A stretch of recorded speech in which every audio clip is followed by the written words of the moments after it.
Hey guys, it's Pete and Roxy. In this video, we're going to be talking about consciousness and how to live and use our human bodies and our breath for ascension. Okay guys, so we are all ascending, we are all raising frequency into higher states of consciousness. We're coming from a 3D realm, which is low density, and we're ascending up and elevating up through to 4D, which is the bridge, over to 5D, which is higher consciousness, being aware, living and being the best version of ourselves. So when we first woke up, we realized how important breathing was. And breathing into our belly is going to help us heal and connect us to source energy. It's opening up our intuition and our crown for downloads and intelligence, and it's also healing wounds from the past, from past lives, so we can integrate and move into our higher selves for the ascension. Now, when I was a little girl, I didn't know about breathing. I wasn't taught, and I was always in a shallow breath.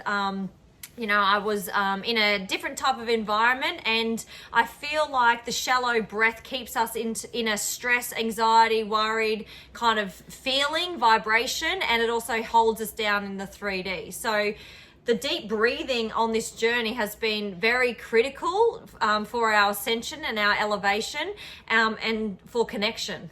Yeah, I listened to a great podcast yesterday, which was talking about the power of breath, and anyone who's ever studied any sort of breath work knows that manipulating the breath and using it as a tool can be a great way to get the logical mind to shut down for a little while. Often the goal of a lot of these meditative practices is to get your thinking brain, your mind that's there 90% of the day, thinking, analyzing, getting that to get out of the way for a little while so that we can hear more from our subconscious. We can connect better, we can be still.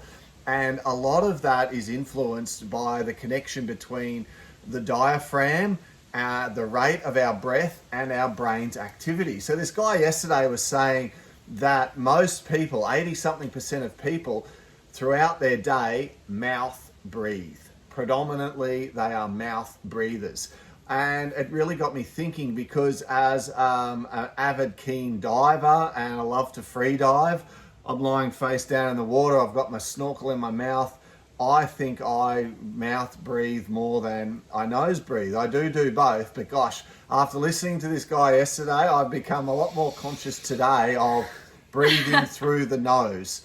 And he had all the science and the facts there, but the way the oxygen goes into your blood's 20% more effective if you're breathing those breaths through your nose. The way it pressurizes, filters, heats, cools, gets the air ready to be totally used by our lungs is really quite incredible. So by becoming more aware of our breath throughout the day and being conscious of breathing through our nose more, and making sure that we are breathing full, long, slower breaths in our day-to-day, and making that become a habit. It's like anything. It's like learning to drink more water. I mean, at first you learn about drinking more water and it's an effort, and you've got to put a thought to drinking more water, having the bottle in the car, and then after a while you just get used to it, and over time it becomes a habit and you drink a whole lot more water than you used to. It can be the same with breath. You can over time train yourself to learn to breathe more through the nose and through your mouth. That's what this guy was saying, and it has just a massive effect on, and they've shown this through scientific studies, your levels of stress, anxiety, how you're just feeling, your general well-being day by day can all improve just by breathing through your nose instead of your mouth. Isn't that amazing?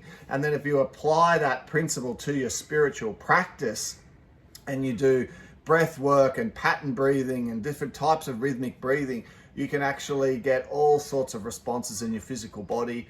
And the manipulation of the breath is how people are able to go out to, ice baths, or up to, where there might be actually ice floating in the water, and they sit there and they immerse themselves for long periods of time And the tool that they have to get the body to be able to adapt to those situations is their breath. And often we don't think too much about it until you start holding your breath, and you realize how important that breath is to us from the moment we're born all the way through our life. This is something which is a constant. So there are things that we can do to make our breath better. So let's talk about how we feel when we're doing shallow breathing compared to how we feel when we're doing deep belly breathing.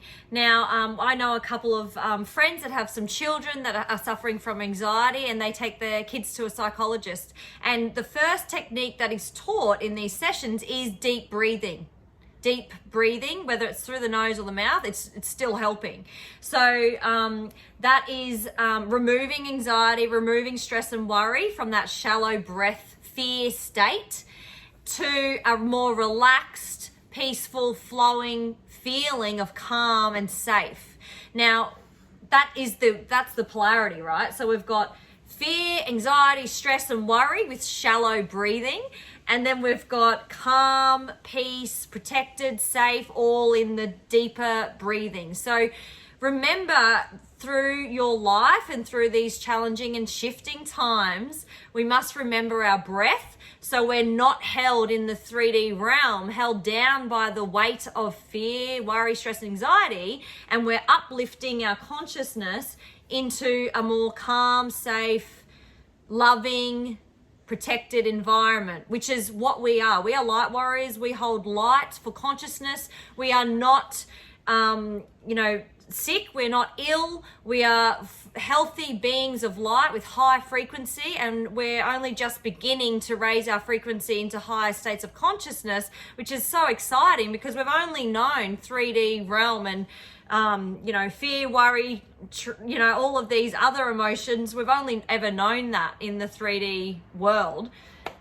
Yeah. And if you breathe in a pattern, like you breathe in for 6, out for 6, and then have, say, a break for 4, in for 6, out for 6, and a break for 4. And you just catch yourself through the day. Set yourself a goal to be mindful of this. A great way to do that is to set 3 different alarms on your phone and just do the breathing exercises for 30 seconds to a minute.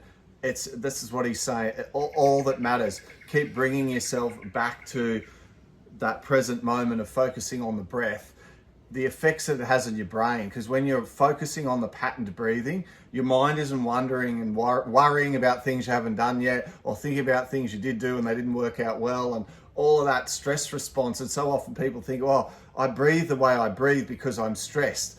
Well, you can change the way you breathe and you can actually have less stress. So the workings of the physical body can have an effect on the brain, just like the brain affects the physical body. So we can use the two together. So by getting the body into a relaxed posture, by then relaxing the breathing, you can actually have an effect on the brain. When you then do mental relaxation exercises, the physical body relaxes even more, causing the brain to even slow down more and more, and stress and tension levels drop right down. You go from the parasympathetic nervous system to the sympathetic nervous system, working in a beautiful harmony to get us through the day, so that you can have the stress and the drive and the eustress, which is the good stress that gets us the drive and the action and the activity. But you also want to be able to get rid of that natural stress and bring yourself back into the present, which is why everyone talks about mindfulness and moving back into the present and the power of now.